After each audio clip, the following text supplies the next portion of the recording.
Oh ya, jadi gua rasa kalau gua ngomong 15 menit gitu buat sebuah video itu juga biarpun gua juga agak-agak niat bikinnya juga itu juga bukan sesuatu hal yang benar.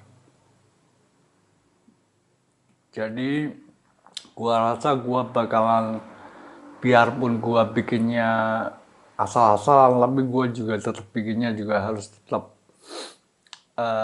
punya esensi, punya substansi gitu ya. Nah, itu juga yang pengen gua omongin kali ini.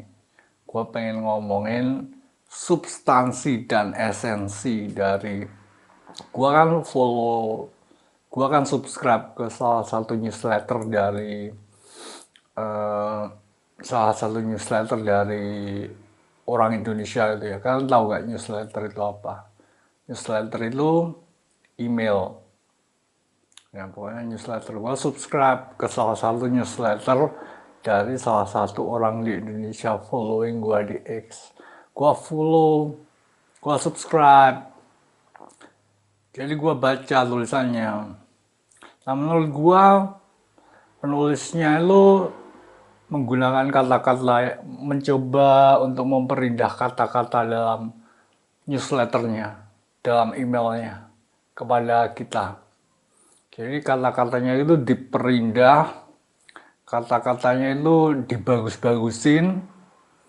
Itu padahal kalau kita nulis di sosmed gitu ya, padahal kalau kita nulis di sosmed itu kata-katanya gak perlu indah-indah banget.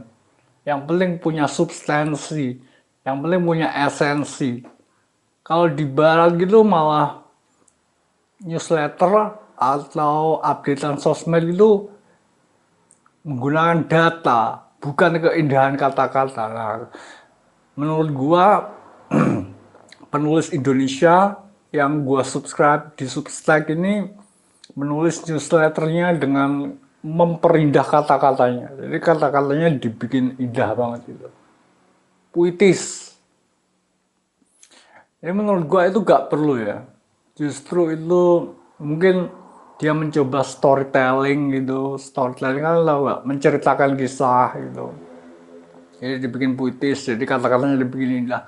Padahal kalau kita bikin update status di Facebook atau X gitu ya, itu yang penting bukan kata-katanya yang indah menurut gua guys. Yang penting menurut gua punya substansi, punya esensi gitu. Nah itu sih menurut gua opini gua tentang eh, orang yang gua subscribe di Substack newsletter emailnya itu. Menurut gua gitu sih. Menurut gua dia mencoba memperindah kata-katanya, tapi kata-katanya itu tidak punya esensi, tidak punya substansi, gak ada isinya.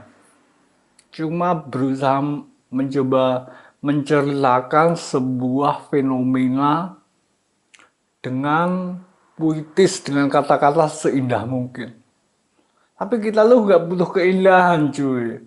Kita itu butuhnya substansi, kita itu butuhnya esensi, isi.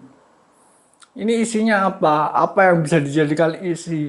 Itu yang bisa dijadikan isi itu data, perspektif, pandangan. Gitu menurut gua. Jadi kalau gua update di Facebook gitu ya, gua juga mencoba memperindah kata-kata gua. Kalian kalau ngecek gua di Facebook, gua gak mencoba memperindah kata-kata gua. Kata-kata gua ya gitu aja. Kayak gua bikin Facebook, YouTube ini ya, gua gak mencoba memperindah kata-kata gua. Gua sama sekali gak mencoba. Ya gua ngomong gini aja.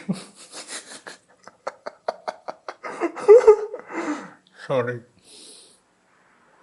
Sorry, gua hancur ya. Oke ya. Nah guys, gua mau rokokan dulu ya. Tadi gua habis makan malam ini mau maghrib lagi ya. Mau ada azan dari masjid. Oh, jadi gitu menurut gua lo tuh terlalu mencoba memperindah kata-kata lo, tapi Gua gak bisa melihat keindahan dari kata-kata lo karena kata-kata lo tuh gak ada isinya, gak ada substansinya, gak ada esensinya. Jadi gua baca, gua gak dapet apa-apa. Makanya gak ada keindahan sama sekali di kata-kata yang indah yang lo coba rajut handmade gitu ya. Gak ada indah-indahnya karena gak ada isinya. Gitu sih Naj menurut gue. Oke, jadi segitu dulu vlog gue ini. Thanks for watching, see you guys next time.